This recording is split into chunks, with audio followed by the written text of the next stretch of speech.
একটা সুন্দর বাগানে একটা বিশাল কাঁঠাল ঝুলে আছে গাছ থেকে। আর সে ভাবে সেই রাজা।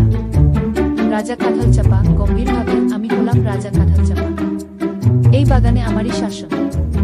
জাম ভাই হেসে, তাই না? তাহলে তোমার মুকুট কোথায় রাজামশাই?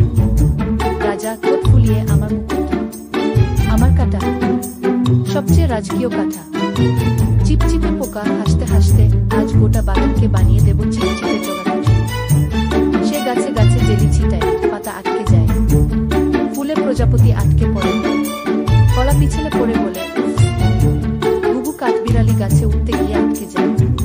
ঘুঘু হাসতে হাসতে, ওরে বাবা, আমি তো জ্যামটোস্ট হয়ে গেলাম। রাজা কাঁঠাল উচ্চস্বরে, আমি রাজা, আমি সবাইকে বাঁচাবো। সে দুলে দুলে পড়ে যায়, চিপচিপ, একদম জেলির মধ্যে। চিপচিপে পোকা চিৎকার করে, এখন বলো জেলির রাজাকে? দাদু আম গাছ, আমার ছোটবেলায় হাসির আওয়াজেই সব দুষ্টু পোকা পালায়।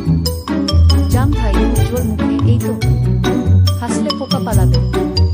রাজা কাঁঠাল, কিন্তু আমি তো পুরো চিপচিপে। ঘুঘু, চিপচিপে না হোক, হাসলে চলবে। জাম ভাই, হি হি হি। ঘুঘু, হা হা হা। দাদু আম গাছ, হো হো হো। প্রজাপতিও হাসতে থাকে। চিপচিপে পোকা দুলতে দুলতে, না না না, এত হাসি সহ্য করতে পারে না।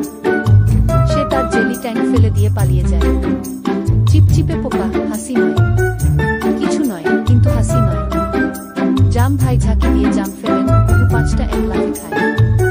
রাজা কাঁঠাল চাপা নরম কণ্ঠে, আজ বুঝলাম, রাজা মানে শুধু কাটা নয়, রাজা মানে যারা সবাইকে রক্ষা করে। জাম ভাই, আর যারা সবাইকে হাসাতে পারে। রাজা কাঁঠাল হেসে, তাহলে আজ থেকে আমি হব হাসির রাজা। সে নিজের একটা কাঁটা খুলে জাম ভাইকে দেয়। নীতিবাক্য, হাসি হচ্ছে সবচেয়ে বড় শক্তি। চিপচিপে বিপদও দৌড়ে পালায়।